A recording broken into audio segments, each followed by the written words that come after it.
Hello नमस्कार my dear students. एक बार फिर से स्वागत है हमारे इस यूट्यूब प्लेटफॉर्म पे। आज हम बात करेंगे हिंदी की भाषा का जो इतिहास है उसके बारे में। और ये मैं 3 क्लासें कंप्यूटर की आएंगी, साथ में हिंदी की आएंगी। हालांकि माफ़ी चाहता हूँ, मैं बीच बीच में काफ़ी समय ले लेता हूँ, लेकिन धीरे धीरे कोशिश कर रहा हूँ। जैसे ही मेरी पीपीटी तैयार हो जाती है मैं उसके बाद रेगुलर क्लासेज लगाया करूँगा। साथ में हिंदी, इन 3 चीज़ों को हम कवर करेंगे। और ये जो क्लासेज हैं, देखो हिंदी भाषा तो वैसे भी हर किसी पेपर में आती है, तो जहाँ जहाँ हिंदी आती है आपको एक बहुत बेहतर तरीके से पीजीटी के पेपर में जैसे 10-15 नंबर की कहीं पर भी आ जाती है, या 10-20 नंबर के हरियाणा के कहीं पर भी आ जाती है, तो सब पेपर्स के अंदर आपको ये काम देगी। और यहाँ तक कि आपका जो भी +2 में हो, चाहे आप +1 में हो, चाहे 10th में हो, क्योंकि हम शुरुआत जो कर रहे हैं वो बेसिक से कर रहे हैं। और आप मुझे इसका रिव्यू जरूर बताना, क्योंकि हालांकि मैंने इंग्लिश टीच की है साथ में, परंतु हिंदी किस तरह से है, इस तरह से पढ़ी जाती है, और मैं संधि आपको जिस तरह से कराऊंगा शायद एक डिफरेंट वे में, गिनती के रूप में, वो भी आप जरूर देखना और अपने रिव्यू देना। चलिए क्लास की शुरुआत करते हैं आज हम इस हमारे प्लेटफॉर्म से, हिंदी भाषा का इतिहास। तो अगर हम बात करें हिंदी भाषा के इतिहास के अंदर, तो यहाँ पर आप देखना कि हिंदी भाषा का इतिहास कब से कब तक रहा है, ये बातें हम जानेंगे। लेकिन उससे पहले इसका विकास क्रम कैसे रहा होगा, कहाँ से आई होगी, ये सब बातें करने वाले हैं। भाषा शब्द की बात कर लेते हैं। तो भाषा शब्द आप यहाँ पे देख सकते हैं कि ये किस, यहाँ पर देखिए, क्योंकि हिंदी में थोड़ा सा हाथ जो टाइपिंग के अंदर है वो तंग है मेरा। ये देखिए भाष धातु का नाम यहाँ पे दे रखा है, तो ये भाष धातु से निकला हुआ शब्द है। और अगर हम बात करें भाष धातु के अंदर, 1 मिनट में हाईलाइटर चूज कर लेता हूं। ये भाष धातु देखिए यहां से ये निकला है। लेकिन इसकी धातु के बारे में अगर हम बात करें तो इसका अर्थ क्या हो सकता है, तो वो होता है अपने विचारों को क्या है, प्रकट करना। क्या होता है, अपने विचारों को क्या है, प्रकट करना, इसका अर्थ हम मानते हैं। अब अगर दूसरी बात करें नेक्स्ट चीज की, वो है इसकी परिभाषा कि भाषा किसे कहेंगे, क्योंकि ये छोटी क्लास में भी आ जाती है, 5वीं 6वीं में ही मान लो। तो क्या होता है, कोई भी इंसान जो होता है अपने विचार होता है ना, वो किसी तरह से प्रकट कर दे, सामने वाले को समझ में आना चाहिए। पहले देखो, मैं बोल के अभी बोल रहा हूं, ये मेरी मौखिक भाषा हो गई, जैसे आप अभी सुन रहे हैं। लेकिन यहाँ पे देखिए, हम अभी मैं लिख रखा है आपके सामने, एक व्यक्ति या व्यक्तियों का समूह है, ठीक है, अपने भाव या विचार किसी दूसरे व्यक्ति या समूह से प्रकट करें। तो ये आप लिखित भाषा, एक अलग, ये कौन सी भाषा हो गई हमारी, ये लिखित भाषा हो गई। लेकिन अगर मैं बात करूं, अभी मैं बोल रहा हूं, तो ये क्या है, मौखिक भाषा। लेकिन एक लिखित हो गई, एक मौखिक हो गई। लेकिन आप एक देखते होंगे ऐसे अंपायर आउट दे देता है कि नहीं, एक अंपायर आउट भी दे देता है ऐसे इशारों से, तो वो भी एक भाषा होती है। यानी भाषा अगर हम बात करें तो पहली चीज हम परिभाषा की बात करें तो अपने भावों को समझाना, वो किसी तरह से समझा दो, चाहे वो लिख के समझा दो, चाहे बोल के समझा दो, अपने भावों को एक दूसरे के साथ समूह में आदान प्रदान करना ही क्या है, भाषा कहलाती है। अब हम बात करें भाषा के प्रकार की, तो प्रकार हमने बात करी है अभी, 3 तरह के प्रकार हमारे सामने, 3 तरह के हमारे प्रकार होते हैं। कौन कौन से होते हैं, पहला मौखिक, जो कि मैं अभी बोल रहा हूं, आप देखिए मैं बोल रहा हूं, यही तो क्या है, मेरा मौखिक प्रकार है या नहीं है, मैं बोल के समझा रहा हूं। तो बोलकर अगर कोई बात करें, जैसे चाहे मैं बोल रहा हूं आपके साथ, रेडियो से समाचार सुन लो, चाहे तो आप इंटरव्यू दे लो, चाहे या कचेड़ी करते हो जैसे एक दूसरे के साथ, तो वो हमारी क्या है, ये अगर हम बात करें। नेक्स्ट चीज है हमारी लिखित भाषा। लिखित भाषा के अंदर क्या है, जैसे कि देखो ये मौखिक हो गई, और जो मैंने लिख रखी है यहाँ पे वो क्या होगी, हमारी लिखित भाषा होगी। जैसे कि आप देख रहे हो, ये लिख रखी है मैंने, लिखित में ही जो भी है, और आपके सामने दिख रहा होगा ये लिखा हुआ, जो भी चीजें हैं ब्लैक कलर में देख लो, चाहे ये देखो भाषा के प्रकार, ये लिखित में है, और तो जो लिखित में होंगी वो लिखित भाषा होगी। तो ये बिल्कुल ईजी, हालांकि जिसको आता है वो स्किप कर सकता है, वीडियो को तेज चला सकता है, परंतु जो बच्चे हैं उनके लिए बहुत इंपॉर्टेंट क्लास है ये सब चीजें। जैसे समाचार पत्र, किताबें, पत्र पत्रिकाएं, बहुत सी चीजें पढ़ते हैं। और सांकेतिक जो भी भाषा है वो हमने बात करी थी इशारों में। अंपायर क्या करता है, ऐसे उंगली करता है, आउट का इशारा होता है, ऐसे वाइड का भी इशारा होता है, थर्ड अंपायर ऐसे करते हैं। तो जो भी चीजें हम इशारों में समझाते हैं वो क्या है, सांकेतिक भाषा होती है। आप रेड लाइट देख सकते हैं, कहाँ जहाँ पुलिस कर्मचारी यूज करते हैं वहां पे, ठीक है। या फिर हम देखो कई बार गुस्से में होती हैं तो ऐसे आंख निकाल देती हैं, तो ये सांकेतिक भाषा है। और ये हमारी 3 तरह की भाषा का यहाँ पे तरीका देख सकते हैं। उसके बाद आती हैं कि इसकी खास बातें क्या हैं भाषा की। तो पहली चीज है सबसे सरल और भाषा कौन सी होती है। तो सबसे सरल भाषा कौन सी होती है, वो मौखिक होती है, क्योंकि आदमी बोल के कई बार लिखी हुई चीजें समझ में नहीं आती। हम टीचिंग क्यों करते हैं, क्योंकि लिखित में तो बुकें बहुत मिल जाएंगी, लेकिन जो चीज मौखिक तौर पे समझाई जा सके वो क्या है, आसान नहीं है। लेकिन अगर हम टफ की बात करें, मुश्किल भाषा की बात करें, तो वो सांकेतिक भाषा है। क्योंकि ठीक है कुछ एक चीजें तो हमें पता होती है, ऐसे इशारा कर दिया, लेकिन मान लो मैंने ऐसे कर दिया, अब मुझे तो पता है मेरे मन में भी मैंने ये किस लिए किया है ऐसे करके, लेकिन हर किसी को पता हो कोई जरूरी नहीं है। तो इसलिए सबसे मुश्किल भाषा सांकेतिक भाषा मानी जाती है। ये देख सकते हैं आप, दोनों पॉइंट आप नोट कर सकते हैं। सबसे सरल भाषा क्या है, मौखिक, और सबसे मुश्किल भाषा की अगर हम बात करें तो वो कौन सी है, सांकेतिक भाषा है। ठीक है, क्योंकि संकेत क्या है, निश्चित नहीं होते। अगर हम बात करें कैरेक्टरिस्टिक्स की, भाषा की विशेषताएं क्या हैं, तो देखो पहली चीज है भाषा जो होती है वो दोस्तों अर्जित संपत्ति होती है। अब इस शब्दों को समझो, ये टीचिंग लाइन में बहुत महत्वपूर्ण चीज है। अर्जित क्यों होती है, क्योंकि देखो आप कोई जन्म से तो पहले तो है नहीं, जैसे जन्म लिया आप बोल रहे थे, कुछ नहीं बोल रहे थे। आप अपने समाज में, किस तरह के समाज में आपने जन्म लिया, क्या आपने समाज में हरियाणा में जन्म लिया तो आप बागड़ी सीख जाएंगे, और रोहतक साइड लिया है तो वहां पर थोड़ा बहुत हरियाणवी भी चलती है, हालांकि प्योर तो कोई बोलता नहीं है, मिक्सअप है अपना सिस्टम।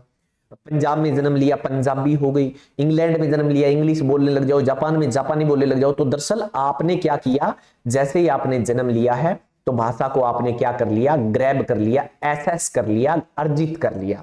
ठीक है, दूसरी बात क्या है, सामाजिक प्रक्रिया है। क्या है, सामाजिक प्रक्रिया है। अब सामाजिक प्रक्रिया तो समझ गए, समाज से जुड़ी हुई है या नहीं है, क्योंकि समाज में, जैसे समाज में हम जन्म लेंगे वैसे ही क्या है हमारी भाषा भी, क्या है हमारी भाषा वैसी ही हम ग्रैब करेंगे या पकड़ेंगे या एसेस करेंगे। उसके बाद है भाषा क्या होती है, परिवर्तनशील प्रक्रिया है। देखो क्यों होती है, देखो मान लो, चलो मैं एक उदाहरण छोटा सा ऐसे दे देता हूं, जैसे आप हरियाणा में रह रहे हैं और आप ऑस्ट्रेलिया में जाके रहने लगे, तो कहीं ना कहीं आप धीरे धीरे उस भाषा को भी सीखने लग जाएंगे। तो परिवर्तनशील, जैसे सिरसा के अंदर लोग रहते हैं, पंजाबी बोल देते हैं और हिंदी भी बोल लेते हैं, और देखो साथ में वो बागड़ी भी समझ जाते हैं। तो परिवर्तनशील है, ऐसी बात नहीं है, और धीरे धीरे इसमें चेंज भी आ जाता है। हालांकि आपने देखा हुआ 4 किलोमीटर भी बदलाव आता है, कोई अंतिम स्वरूप नहीं है, क्योंकि बहुत सी भाषाएं हैं और मिक्सअप भी चलती हैं, सारा सिस्टम है। तो इसका कोई ये नहीं है कि कहीं जाके इसका अंत हो।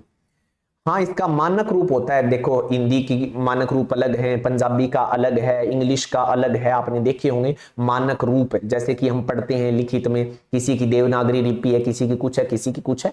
तो इस तरह से हम क्या है, इसका मानक रूप जो है अलग अलग हर जगह होता है। दूसरी अगली चीज क्या है, भाषा संस्कृति की भी परिचायक है। वही संस्कृति की कैसे, देखो हम हरियाणवी बोलता है तो आप अंदाजा नहीं लगा सकते, लगा लेते हो कि नहीं हरियाणवी है। राजस्थानी बोलता है आप अंदाजा लगा लेते हैं कि राजस्थानी बोल रहा है। तो दैट मीन्स कि ये क्या है, संस्कृति की भी परिचायक होती है, संस्कृति भी इसे समझ में आती है। ये कठिन से सरल की परिचायक होती है। अब कठिन कैसे, देखो अंग्रेजी पढ़ना शुरू करो, आसान लगती है क्या तुम्हें?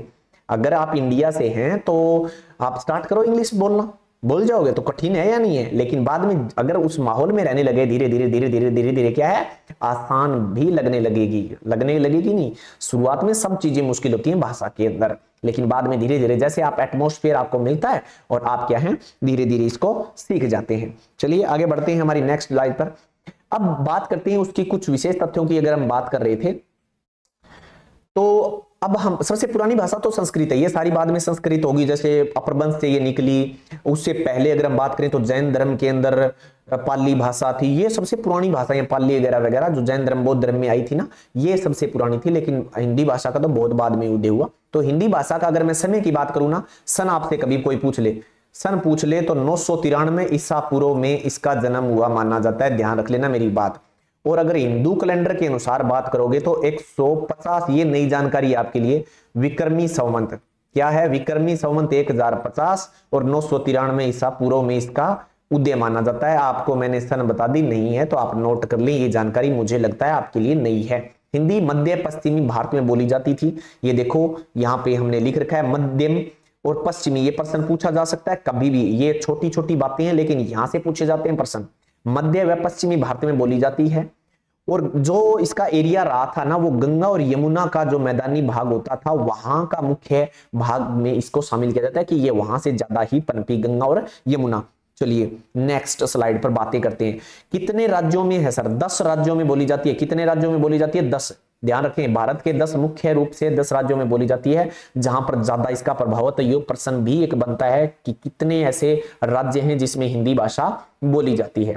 अगर ये थोड़ा सा गलत हो गया टाइप में, भारतीय है यहाँ, भारतीय संविधान की अनुसूची कौन सी है? 8 में हिंदी भाषा का वर्णन है। अनुच्छेद कौन से हैं? 343 से लेके 351 तक, जितने 343 से लेके 351 में इसका वर्णन है। और ये बहुत बार प्रश्न पूछा गया है, देखो इजी सही है पर पूछा गया है।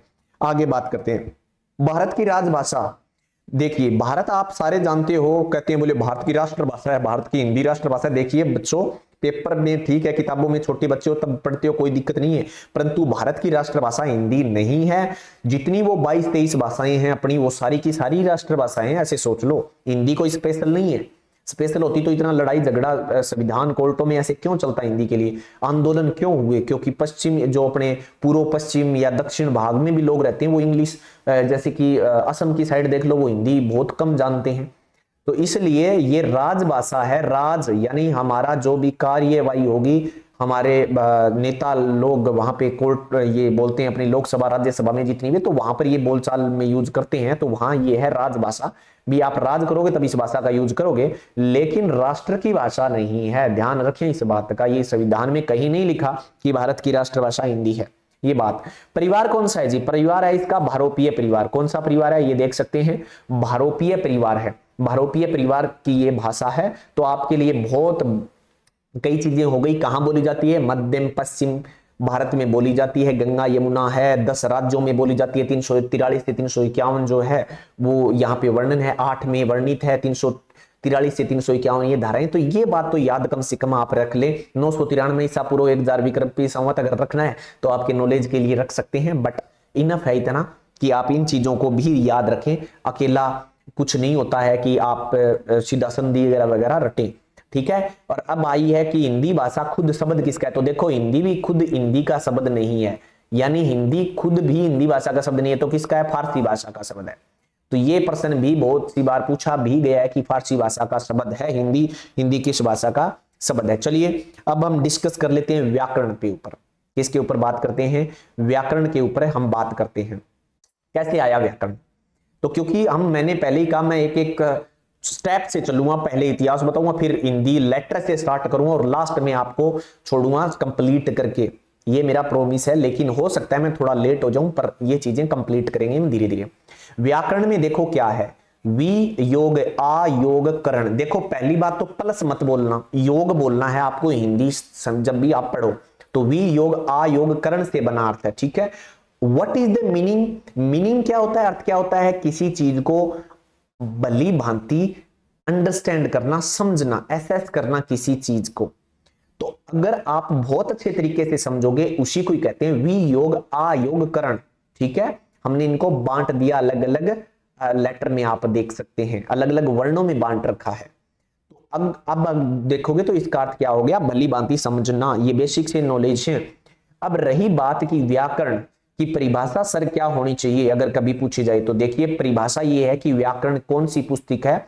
ऐसी किताब है जो हमें क्या सिखाती है? देखो स्वाभाविक सी बात है कि शुद्ध बोलना भी सिखाएगी, शुद्ध उच्चारण करना भी सिखाएगी, शुद्ध लिखना भी सिखाएगी और शुद्ध प्रयोग भी सिखाएगी। तो शुद्ध ज्ञान, शुद्ध प्रयोग, शुद्ध लेखन जो सिखाती है वो क्या है? हमारी व्याकरण कहलाती है।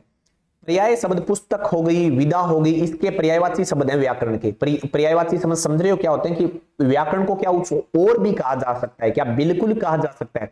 यहां से प्रश्न कोई पीजीटी लेवल में पूछा जा सकता है, इसीलिए मैं छोटी से छोटी और मोटी से मोटी बातें आपके साथ डिस्कस कर रहा हूं। विधा एक वर्ड, दूसरा इसका सिनोनिम वर्ड है रचना, तीसरा है कृति, चौथा है ग्रंथ, ये ग्रंथ हो गया, और पांचवा है संस्करण। ये व्याकरण के क्या हैं? पर्याय शब्द हैं। ध्यान रखें, पुस्तक, विधा, रचना, कृति, ग्रंथ, संस्करण, ये पर्याय शब्द हैं किसके? व्याकरण के, ठीक है। आगे बढ़ते हैं हम नेक्स्ट स्टेप पर। वर्ण वह उसके भेद क्या क्या है सर? वर्ण वह उसके भेद क्या क्या हैं? तो 3 भेद हैं या 2 हैं, आप बताइए कितने हैं?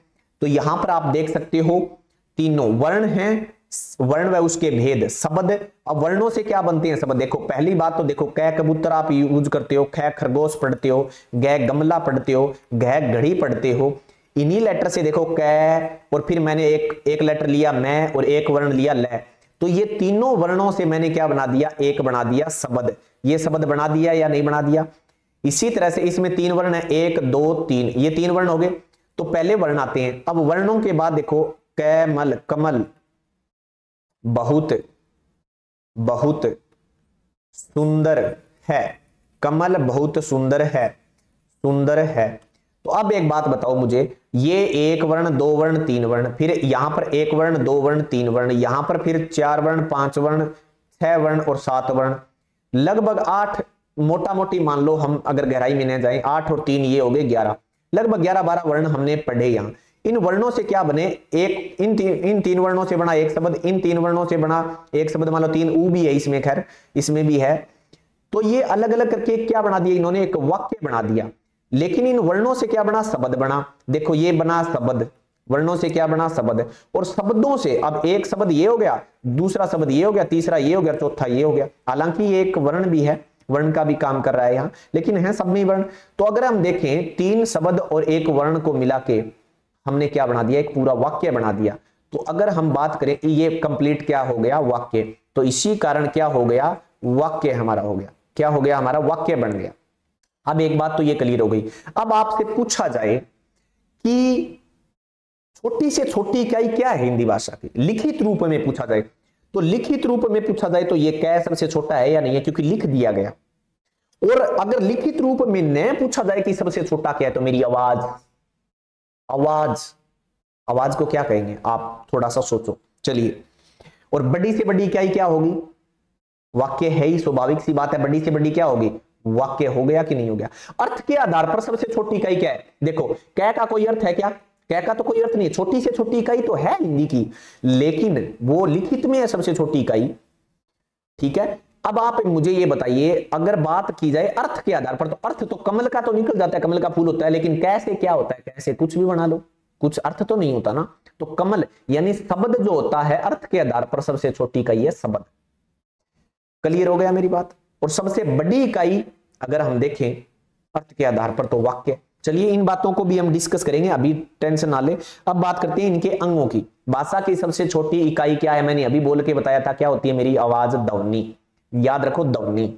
अब आप पूछेगा अर्थ के आधार पर क्या है भाषा की सबसे छोटी लिखित इकाई? तो देखो छोटी लिखित इकाई कै कबूतर लिख दिया मैंने, यही तो है, और कुछ है ही नहीं। तो ये क्या हो गया? वर्ण हो गया। तो सबसे छोटी इकाई क्या है? वर्ण है। इंग्लिश में लेटर भी कह सकते हो आप, इंग्लिश में भी लागू है ये बात। भाषा की सबसे छोटी इकाई, तो छोटी इकाई तो है ही है। फिर लिखित में, अब लिखित में पूछ लिया भाषा की सबसे छोटी इकाई वर्ण, लेकिन ये थोड़ा सा यहाँ पे पूछा जा सकता है, लेकिन ये कब पूछा जाएगा?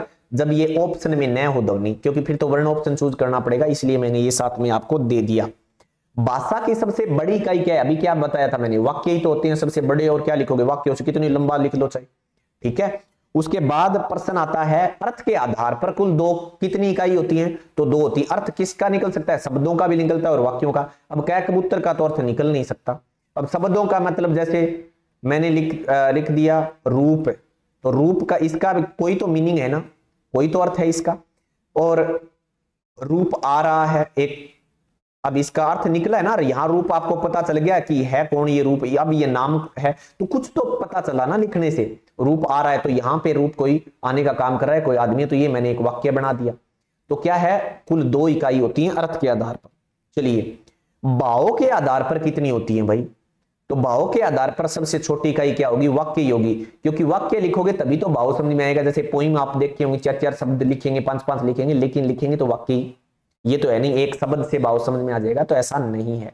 क्लियर हो गई मेरी बात? तो ये आपको इसके अंग जो हैं भाषा के, आपको ये भी पढ़ने चाहिए। ठीक है। भाव या भावार्थ के आधार पर सबसे छोटी इकाई है वो क्या है? वाक्य है। चलिए अगली बात करते हैं हम वर्णों की।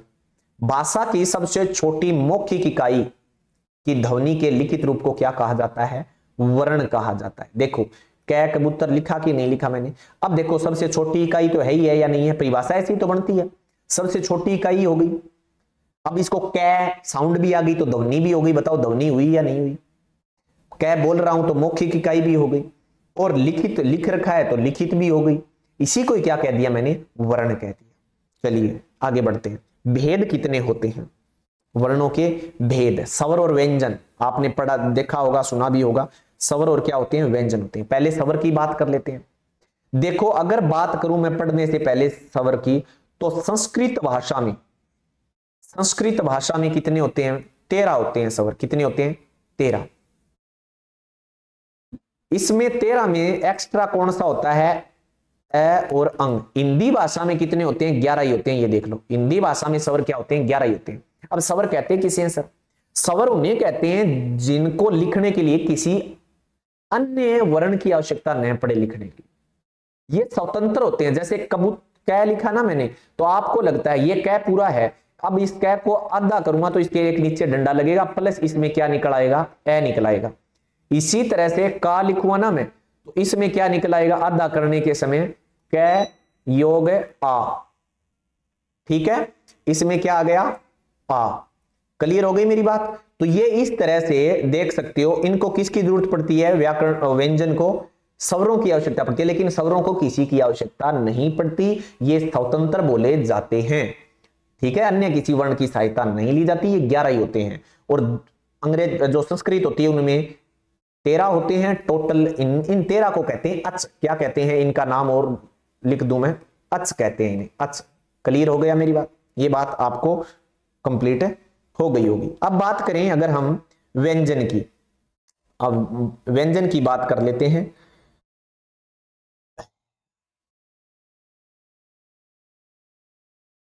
देखिए व्यंजन में क्या है, वे वर्ण जो स्वतंत्र उच्चारित नहीं होते। अभी अभी मैंने बात की है, कै स्वतंत्र नहीं है, इसमें ए की साउंड आ रही है, कै ए कै ख ए। ये आधा करो, इसमें ए निकल आएगा। ग को आधा करोगे, नीचे डंडा लगाओ और इसमें ए निकल आओ। तो ये क्या है, इसमें उच्चार स्वर होते ही होते हैं, अर्थात जिनको बोलने के लिए अन्य वर्ण की सहायता भी ली जाती है। ले रहे हैं ना, ए की ले रहे हैं या आ की ले लो। जैसे देखो का में किसकी ली, इसमें क्या लिया, कै को आधा करोगे तो इसमें क्या निकल के आएगा, आ निकल आएगा। कै आधा लिख दो, प्लस आ जाएगा। तो इसमें सहायता किसकी लिए, आ की ले ली। ठीक है, अब जैसे देखो ओ है, ओ कैसे बनता है, ए और ऊ से बनता है। राइट, पढ़ा है क्या आपने कभी, संधि पढ़ोगे तब पता समझेगा। और यही अंग्रेजी बोलते हैं ना, जैसे लाउटा, तो ए और ऊ अलग अलग बोलते हैं अंग्रेज लोग, इसलिए उनकी मजाक उड़ती है, हम एक साथ बोल देते हैं। वो छोड़ो, ये तो खैर सवर ही है। तो वे वर्ण जो उच्चारित खुद नहीं हो सकते, जिन्हें बोलने के लिए क्या है, अन्य वर्णों की सहायता ली जाती है। ये संख्या में कितने होते हैं, टोटल 33 होते हैं।